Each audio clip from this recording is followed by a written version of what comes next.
여러분 안녕하십니까? 팡팡 터지는 바이블 시간입니다.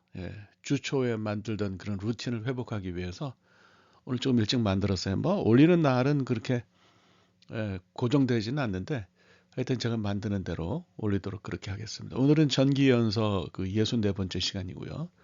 그다음에 이제 뭐 본문은 여러분들 다 잘 아실 거라고 생각하는데 이제는 열왕기상 5장을 오늘 여러분과 함께 이렇게 읽도록 하겠습니다. 솔로몬이 이제 나라가 안정되고 뭐 이제 다 그 전체를 잘 컨트롤할 수 있게 되니까 그다음에 이제 그 하나님 말씀하신 성전을 짓죠. 다윗이 원래 지으려고 했는데 이제 그걸 짓지 못해서 다윗은 준비만 하고 그다음에 이제 솔로몬이 이것을 실제로 건축을 하는 것을 볼 수 있습니다. 그것을 이제 준비 뭐 짓는 실제 뭐 그런 거는 이제 다음 장 6장에 가서 다루고요. 준비하는 것이 이제 5장이죠. 건축을 그 준비하는 데 있어서 가장 그 결정적인 역할을 한 사람, 뭐 솔로몬이 제일 결정적인 역할을 했고 도움을 준 사람 중에서 언급을 할 수 있는 사람은 이제 히람이라고 생각하죠. 히람은 이제 뭐 여러분들 다 아시다시피 페니키아, 그러니까 가나안 북쪽에 있는 그 상업 중심 국가였는데요. 말씀드린 것처럼 이거는 동맹체라고 봐야 돼요. 왜냐하면 그 두로와 시돈이 뭐 서로 사이가 좋지 않은 때도 있었거든요. 서로 티격태격하기도 하고 뭐 이렇게 했던 때도 있어요. 그러니까 이거는 그 페니키아는 뭐 굉장히 그 뭐라 그럴까 하나의 강한 그런 그 중앙 집권 체제를 가진 그런 국가라기보다는 느슨한 동맹체였다 이렇게 볼 수가 있어요. 예수님께서 신약 성경을 보면 그 수로보니게 여인의 그 아이를 고쳐 주셨잖아요. 귀신을 내쫓아 주셨잖아요. 그 수로보니게라고 하는 말 가운데 보니게라고 하는 말이 페니시안, 페니키아 그런 뜻이에요. 그래서 여러분들 이제 뭐 수로는 이제 시리아죠. 그러니까 시리아, 페니키아, 그러니까 북쪽 출신이었다 그 여인이 이렇게 이제 우리 생각을 할 수가 있는데 하여튼 뭐 위치는 두로와 시돈 또 뭐 이제 나중에 그 이제 뒤에 나오는 18절에 나오는 그 그발 비블로스라고 불리는 그곳의 위치는 다음 페이지에서 좀 자세하게 위치를 여러분들에게 설명을 해드리겠습니다. 하여튼 뭐 두로의 왕이었죠. 두로의 왕이었는데 이 사람은 굉장히 정치적으로 유능한 사람이었던 것 같아요. 그래서 그 다윗에 이어서 솔로몬하고도 좋은 관계를 잘 맺었는데요. 성경에는 그 사무엘하 5장 또 열왕기상 5장 또 그 역대하에 가면은 이제 나오는데 여기는 이름이 달리 나와요. 후람이라는 이름으로 나오는데 뭐 이거는 히람과 동일인으로 이렇게 볼 수가 있는 것 같습니다.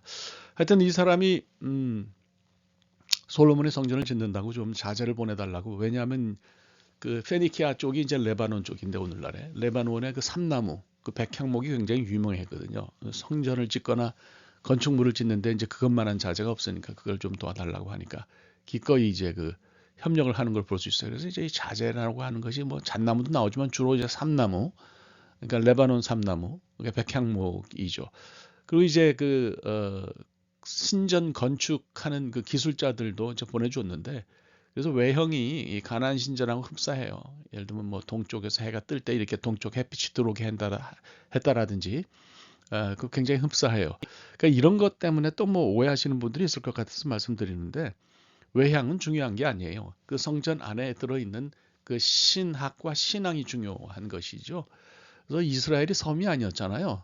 고립된 섬이 아니었으니까 메소포타미아나 애굽이나 다른 지역의 문화들을 다 이제 잘 받아들여서 이스라엘의 강점은 이런 것들을 자기 것화하는데 아주 그 능했어요.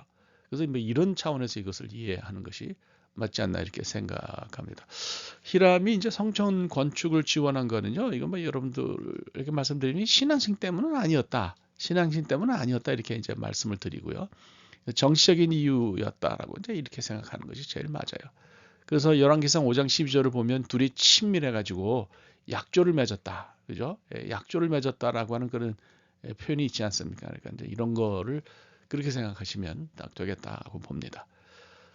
자, 뭐 보시면 이제 이게 왼쪽에 있는 큰 그림이 그 당시 지역인데요. 뭐 베이루트는 오늘날에 있는 도시. 예. 그 위에 그발이라고 불리우는 바로 이 비블로스라고 불리우는 곳이 있었다. 그래서 5장 18절에 보면 성전을 지을 때 이제 세 파리가 참여를 했어요. 솔로몬의 기술자들, 일꾼들. 이 사람들 뭐 다 이방인이죠. 그다음에 두로의 이 히람이 이제 거느리고 있는 어떤 그런 건축 기술자들. 그다음에 이제 마지막에 이제 그발의 이제 사람들이라고 이렇게 나와요. 그러니까 이제 이렇게 우리가 이것을 볼 수가 있을 것 같습니다. 그래서 뭐 요렇게 이제 볼 수 있으면 좋은데 오늘날은 뭐 이렇게 분명하게 이런 것이 없지만은 하여튼 우리가 생각할 때 두로가 이렇게 올드 두로하고 그다음에 이제 이렇게 섬으로 만들어진 것을 이제 연결을 해가지고 이렇게 만들었다라고 뭐 이렇게 생각하죠. 뭐 이거는 그냥 여러분들이 참고 하시면은 되겠다 이렇게 봅니다. 자, 그 다음에 이제 뭐 내용은 뭐 5장의 내용은 뭐 뻔해요. 이건 읽어보시면 여러분들이 다 이해하실 수 있는 그런 부분인데 저는 5장의 솔로몬 성전 건축 준비를 읽으면서 야, 솔로몬 성전이 그냥 히브리 사람들만이 지은 게 아니고 이거는 굉장히 다민족이 참여한 그런 역사였구나 이런 생각이 듭니다. 그래서 어떤 선교사님들은 이런 이방인들이 성전 건축에 참여한 것을 보고 어떤 선교적인 의미도 여기서 찾는 분들이 있어요. 뭐 거기까지 나가는 것이 타당한지는 모르겠지만은 하여튼 분명한 것은 솔로몬 성전 건축에 이방인들이 참여한 건 사실이에요. 그래서 뭐 이런 퍼스펙티브를 선교로까지 이렇게 넓힌다 그러면 그거는 뭐 하여튼 얼마든지 또 그렇게 주장하는 거는 그럴 수도 있겠다 생각합니다. 우선 이제 여러분들에게 말씀드릴 것이 이제 히람이라고 하는 사람이 참여를 했죠. 그래서 자재도 그렇고 백향목도 그렇고 기술자들이 이제 성전 건축에 이제 동원이 됐어요. 역대하 2장 2절을 보면 이런 말씀이죠. 솔로몬이 이에 짐꾼 7만 명과 산에서 돌을 떠낼 자 8만 명과 이를 감독할 자 3,600명을 뽑았다. 그리고 이제 뒤에 다시 17절 18절을 보면 전에 솔로몬의 아버지 다윗이 이스라엘 땅에 사는 이방 사람들을 조사했는데 솔로몬이 그걸 다시 조사하니까 15만 3,600명인데 그중에 7만 명은 짐꾼이 되겠고 8만 명은 산에서 벌목 요 사람들이 이제 돌 떠낼 사람들이죠. 3,600명은 감독. 그래서 일을 시켰다고 하는 거니까 이 사람들이 말씀드리자면 성전 건축에 참여했다. 이렇게 우리가 이거 볼 수가 있어요. 그러니까 실제로 성전 건축에 뭐 나무를 세우고 뭐 돌을 쌓고 한 사람들은 이방인들이었고 히브리 사람들은 아니었다라고 우리가 생각해도 될 것 같습니다.